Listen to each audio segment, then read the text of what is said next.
No matter where you live, there's no doubt that energy is one of the greatest challenges of the 21st century. Scientists, engineers, and entrepreneurs around the world are working on solutions to increase energy efficiency and slow the growth of greenhouse gases. At the same time, we must meet the increasing energy demands of a growing population, especially our largest cities. We need sustainable solutions that will work on a large scale, and we need them today. What if there were a proven energy technology that could help us be more energy efficient right now, not years from now? What if there were an energy technology that could increase energy security right now, not years from now? What if there were an energy technology that could serve as vital infrastructure for cities, campuses, and communities, and provide high-quality jobs today, not years from now? Well, there is such a technology, and it's already here. It's called district energy. District energy is all around us, operating in cities from New York to Paris, from Dubai to Copenhagen. Landmark buildings like the U.S. Capitol, the Kremlin, and the Louvre get their heating or cooling from a district energy system. Around the globe, most major cities and college campuses are served by district energy. Even world-famous medical centers such as the Mayo Clinic and the Texas Medical Center depend on district energy. Why? Because of its compelling economics and outstanding reliability, available round the clock from qualified energy professionals. Maybe you haven't heard much about district energy. That's because it's been quietly doing its job, keeping people comfortable and conserving energy for decades, in some places for more than a century. But it's time to let the secret out. District energy is all around us. It's right under your feet. Here's how it works. Heating and cooling are provided to multiple buildings from a central energy plant. Steam, hot water, or chilled water from the plant is transmitted 24/7 via underground pipes to customer buildings. The heating and cooling energy is transferred to the building's heating and air conditioning system, keeping everyone comfortable day and night. Buildings and communities with a district energy system don't need to own or operate their own boilers, chillers, and cooling towers. They can choose to connect to the district energy network. That reduces upfront capital costs. It also saves valuable space that might otherwise be dedicated to heating, cooling, and related production equipment. In fact, buildings connected to a district energy system are easier to operate, have lower life cycle costs, and reduce or even eliminate on-site emissions. Customers can take the precise amount of energy they need, whenever they need it.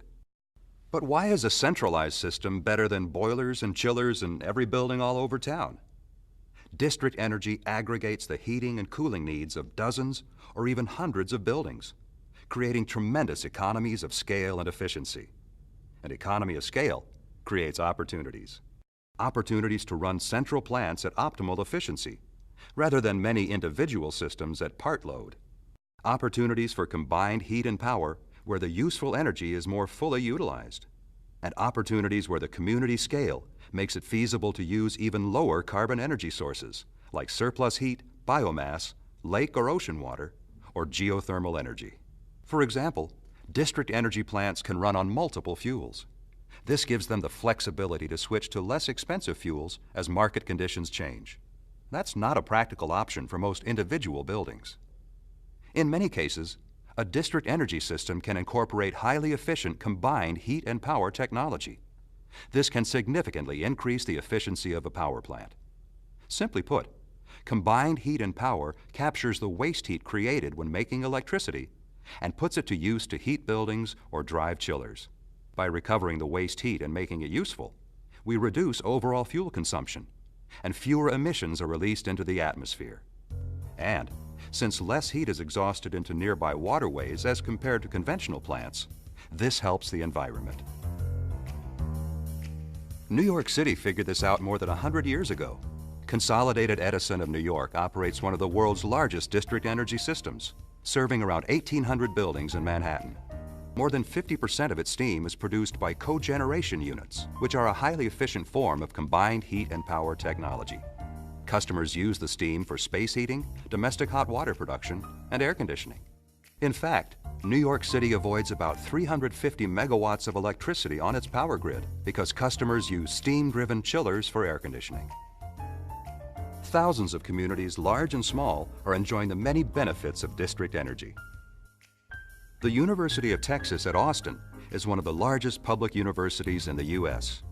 Its combined heat and power plant has produced 100% of the electricity used on campus since 1929. The plant co-generates steam that's piped throughout the campus. District cooling is provided by 4 additional plants. A chilled water thermal storage tank is currently under construction. Investments in energy efficiency improvements saved $170 million worth of energy between 1996 and 2008. With its highly efficient combined heat and power system, UT Austin has essentially achieved carbon neutral growth. Additional projects slated for completion in 2010 will return the campus to 1977 fuel consumption and emissions levels, even though the campus has added 7 million square feet of building space.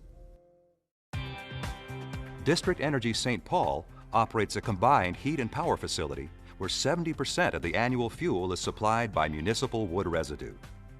Using wood residue that would otherwise be piling up in local landfills has helped stabilize fuel costs and reduce carbon dioxide emissions by 280,000 tons a year.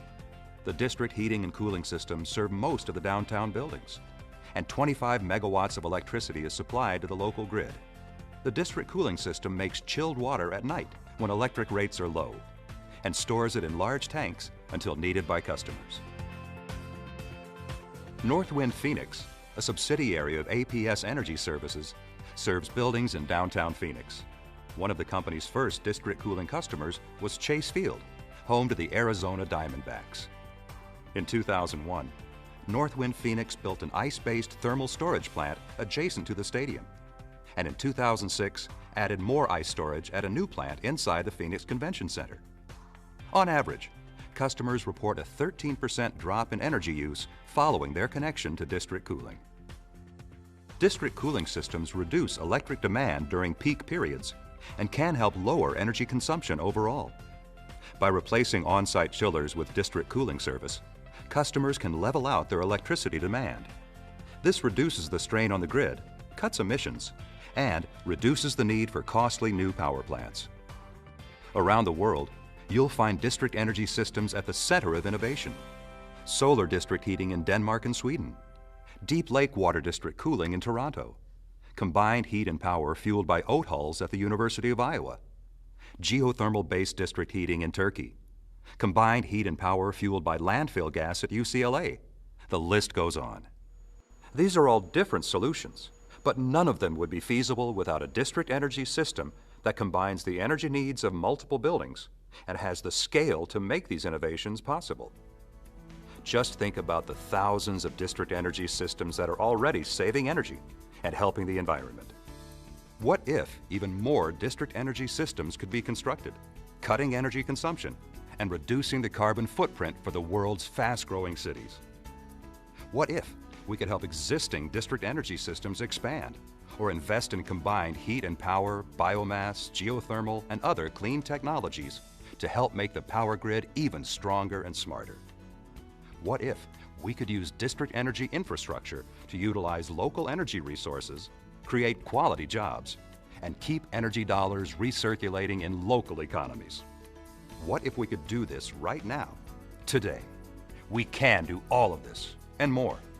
District energy is the foundation for a smart, sustainable energy future. Let's take control of that future by investing in district energy.